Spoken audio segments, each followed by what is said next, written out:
امت نے بڑی غلطی کی ہے کہ عمل کے ٹھیک ہونے کو صرف کتاب پر ڈال دیا ہے۔ حضور اکرم صلی اللہ علیہ وسلم اس امت کے معلم ہیں، آپ نے اپنے مسجد میں آنے والے کی نماز کو خود دیکھا اور بار بار حکم لگایا، جا نماز پڑھ جو نماز نہیں پڑھی، جا نماز پڑھ جو نماز نہیں پڑھی۔ نماز میں رکوع سجدے نہیں چھوڑے تھے، قیام اور جو ہے قاعدہ نہیں چھوڑا تھا، صرف اتنی غلطی کی تھی کہ رکوع سے اٹھنے کے بعد کھڑا نہیں رہا، دو سجدوں کے درمیان اطمینان سے نہیں بیٹھ سکا۔ اسی لیے حضرت عائشہ، حضرت معاذ بن جبل اور متعدد صحابہ کا اور بہت سے ائمہ کا مذہب یہ ہے کہ جو نماز جلدی جلدی پڑھے گا اس کی نماز ادا نہیں ہوگی، اس کو نماز دوبارہ لوٹانی پڑے گی۔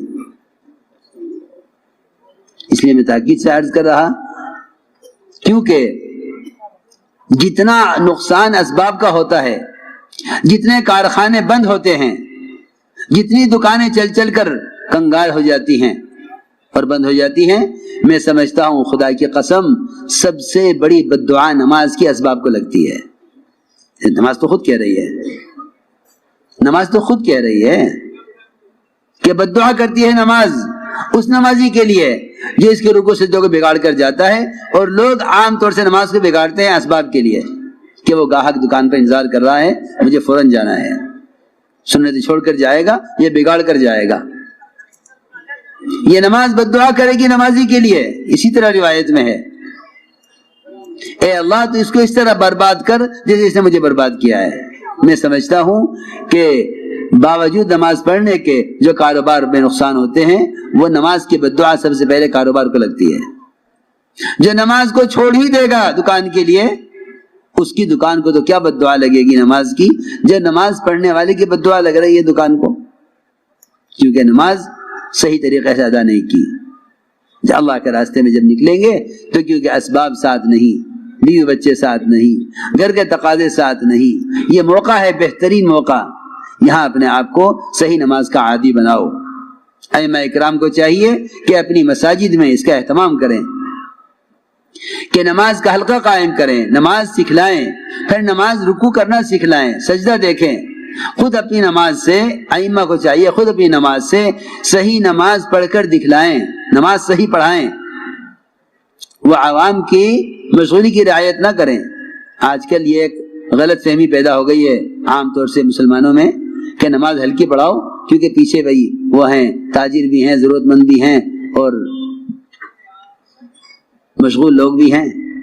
جی ہاں، یہ بیچارے ایسے ناواقف اور علم سے ایسے پیدل نکلے کہ انہوں نے نمازوں میں مسنون قرات بھی چھوڑ دی، جلدی کرنے کے لیے رکوع سجدوں کا اطمینان چھوڑ دیا۔ کہتے ہیں من اما بقوم فلیخفف، نماز ہلکی پڑھانی چاہیے۔ انہیں معلوم نہیں کہ حضور اکرم صلی اللہ علیہ وسلم نے ہلکی نماز کے پڑھانے کا حکم کب دیا تھا؟ جب معاذ بن جبل رضی اللہ تعالیٰ عنہ نے عشاء کی نماز میں سورہ بقر پوری پڑھی تھی، سوا پارہ ایک رکعت میں، سوا پارہ دوسری رکعت میں۔ یہ عشاء کی نماز تھی، تراویح نہیں تھی، عشاء کی نماز جو روزانہ ہوتی ہے۔ صحابہ نے پڑھی، پھر خیال آیا کہ حضور اکرم صلی اللہ علیہ وسلم تو والتین والزیتون انا انزلنا والشمس والضحیٰ واللیل اذا یغشی یہ پڑھتے ہیں، اور معاذ نے سورہ بقر پڑھی ہے، تو چلو چل کے پوچھ لیتے ہیں حضور اکرم صلی اللہ علیہ وسلم سے کہ یا رسول اللہ یہ نماز یہ بھی قرات ہے یا یہ بھی قرات ہے، کہ کون سی نماز پڑھیں؟ اس وقت آپ نے فرمایا تھا اے معاذ اتنی لمبی نماز اگر تم پڑھاؤ گے تو لوگ نماز سے اکتا جائیں گے۔ آج کوئی سورہ بقر پڑھے گا تو ہم بھی کہیں گے کہ بھائی نماز ہلکی کریں، یہ تو نہیں کہ امامی رکوع سجدوں سے کھیلیں۔ کتنی عجیب بات ہے، امام کی کوشش یہ نہیں رہی کہ مقتدی ایسی نماز پر آ جائیں، بلکہ مقتدی کی کوشش یہ ہے کہ امام ہماری چاہت کی نماز پڑھائے۔ اللہ مجھے معاف فرمائے، عوام میں نماز کا شوق نہیں۔ اگر کوئی اطمینان سے نماز پڑھاتا ہے تو عوام یہ سمجھتے ہیں کہ نماز یہ صحیح نہیں پڑھا رہا ہے، کیونکہ انہیں صحیح نماز کا خود علم نہیں ہے، مقتدی ناراض ہو جاتے امام سے۔ اس لیے کہہ رہا ہوں تبلیغ میں نکلنا کوئی چلا پلا کرنے کے لیے نہیں، بلکہ اپنے اسباب اپنے مشاغل سے نکلے اس لیے ہیں تاکہ مستقل عمل کے ماحول میں رہ کر عمل سے مناسبت پیدا کریں۔ لمبی لمبی نمازیں پڑھنے کی مشق کرو، سجدے میں سر رکھو اس یقین کے ساتھ کہ میرا سر رحمان کے قدموں کے درمیان رکھا ہوا ہے۔ تم بیوی کے سر میں گود میں سر رکھ کے لیٹے ہوئے ہو، کوئی آ جائے کتنی ناگواری ہوگی، کتنی ناگواری ہوگی کہ میں بیوی کی گود میں سر رکھ کے لیٹا ہوں، سکون سے لیٹا تھا، کوئی دروازہ کھٹکھٹا دے کیسا غصہ آئے گا، کیسی ناگواری ہوگی، یہ کیا وقت ہے آنے کا، یہ کون آ گیا اس وقت۔ اگر سجدے میں یقین کرو کہ میرا سر اللہ کے قدموں کے درمیان میں رکھا ہوا ہے تو جی چاہے گا اٹھانے کو، کیونکہ یقین ہی نہیں ہے۔ خبر نہیں امام صاحب کتنی مرتبہ سبحان ربی الاعلیٰ پڑھ رہے، اتنی دیر میں تو 2 سجدے ہو جاتے۔ نماز سے مناسبت نہیں رہی، نماز سے مناسبت ختم ہو گئی ہے۔ اس مناسبت کے پیدا کرنے کے لیے اللہ کے راستے میں نکالا جاتا ہے کہ نکلو اپنے مشاغل سے، اپنے اسباب سے، اپنی کمائی کے نقشوں سے نکلو باہر، باہر نکل کر مشق کرو صحیح نماز کی۔ اس طرح لمبے لمبے رکوع سجدے کرنے کا اپنے آپ کو عادی بناؤ۔ نفس کو کچلنا پڑے گا، اور نفس کے کچلنے کا سب سے زیادہ مؤثر عمل وہ رات کا قیام اور تہجد ہے۔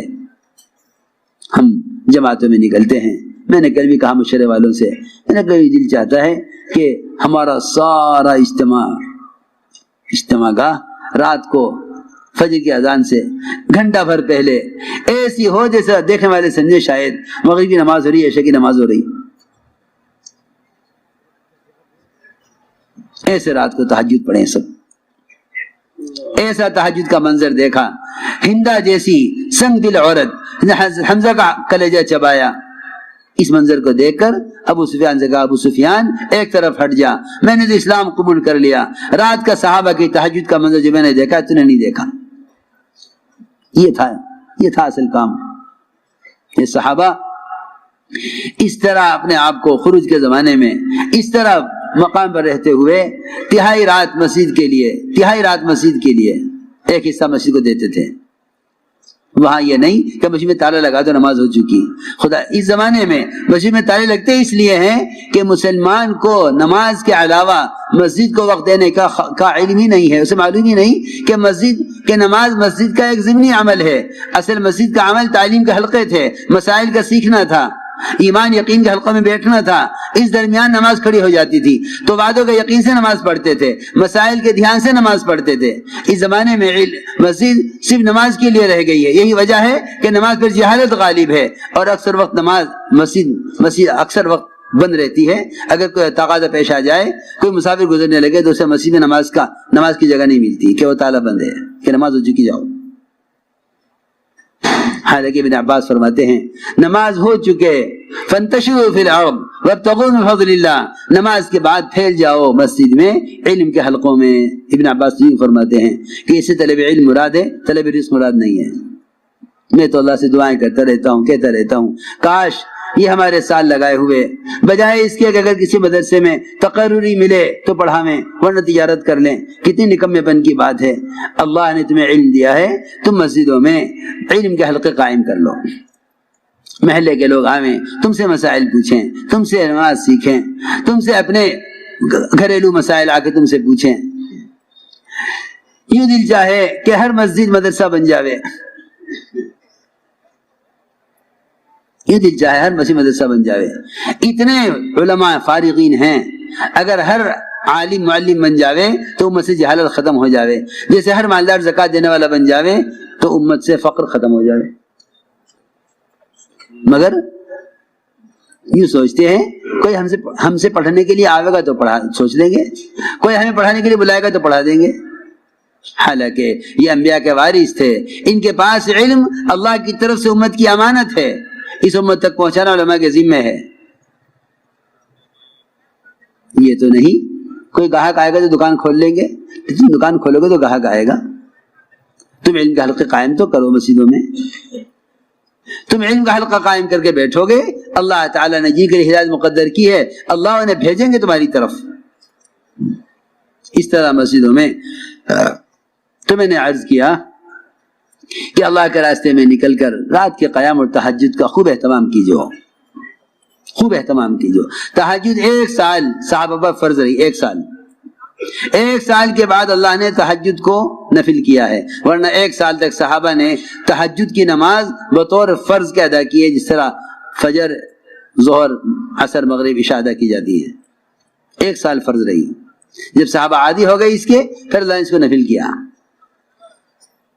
آپ صلی اللہ علیہ وسلم تھکے ہوئے ہوتے تھے، صحابی نے اپنے چہرے کو دیکھ کر کہا آج تو آپ بڑے تھکے ہوئے معلوم ہو رہے ہیں۔ فرمایا میں نے اس بیماری کے ساتھ رات لمبی 7 سورتیں پڑھی ہیں قرآن کی،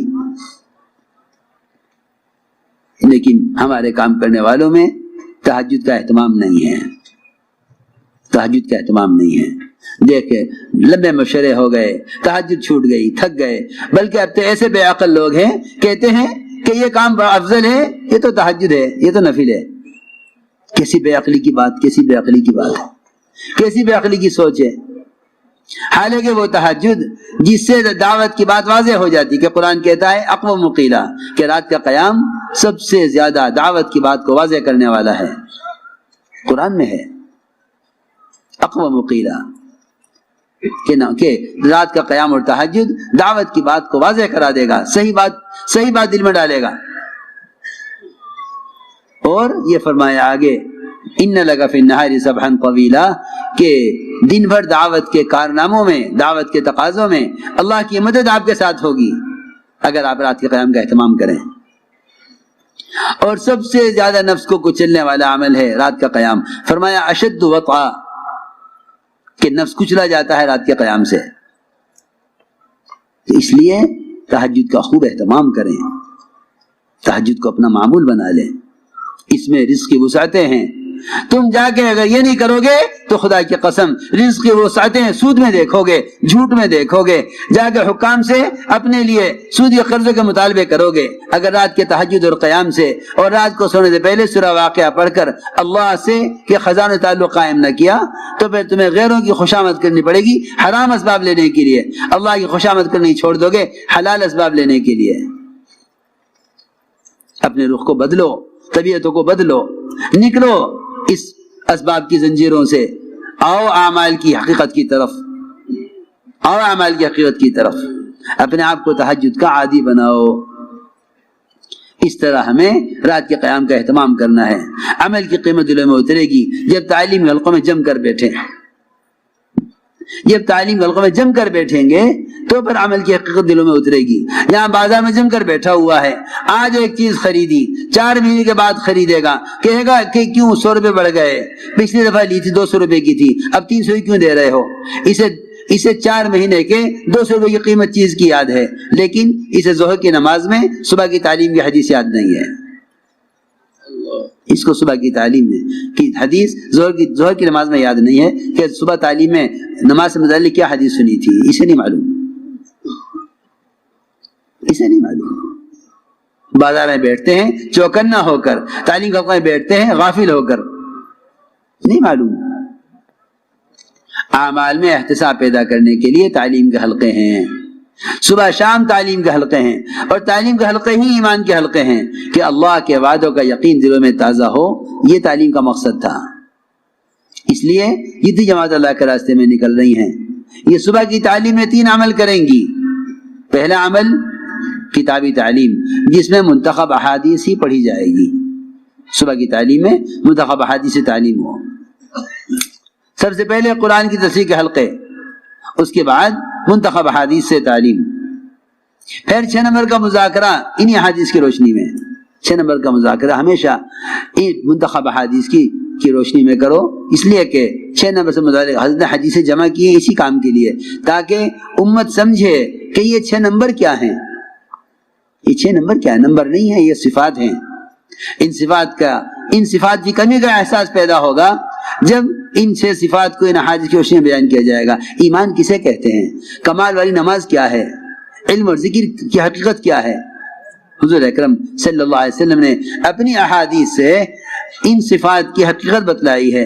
ہم اگر ان صفات کو بیان کریں گے تو ہمارے اندر ان صفات کے پیدا کرنے کا فکر پیدا ہوگا۔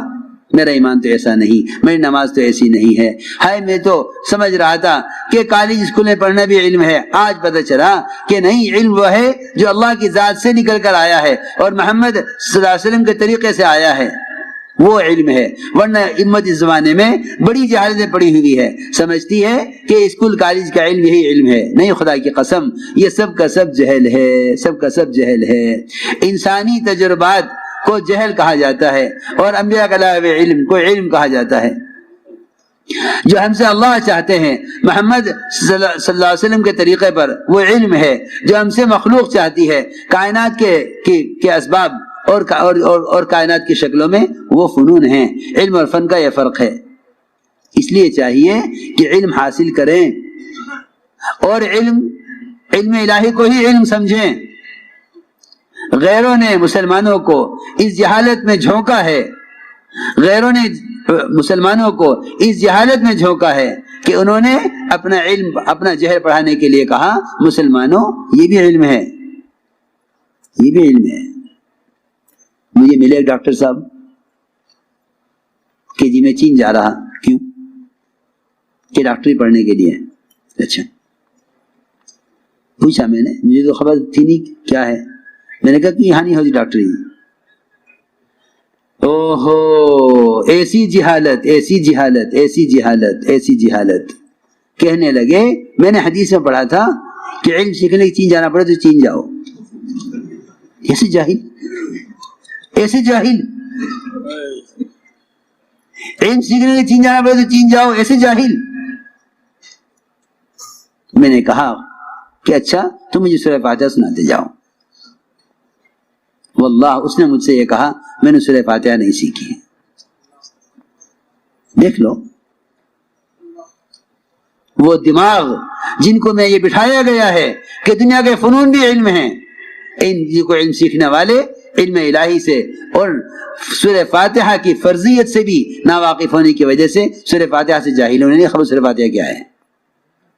45 سال کا نوجوان سورہ فاتحہ نہیں جانتا, کیونکہ اس کو غیروں نے یہ سمجھایا ہے کہ صرف قرآن حدیث علم نہیں ہے, یہ بھی علم ہے.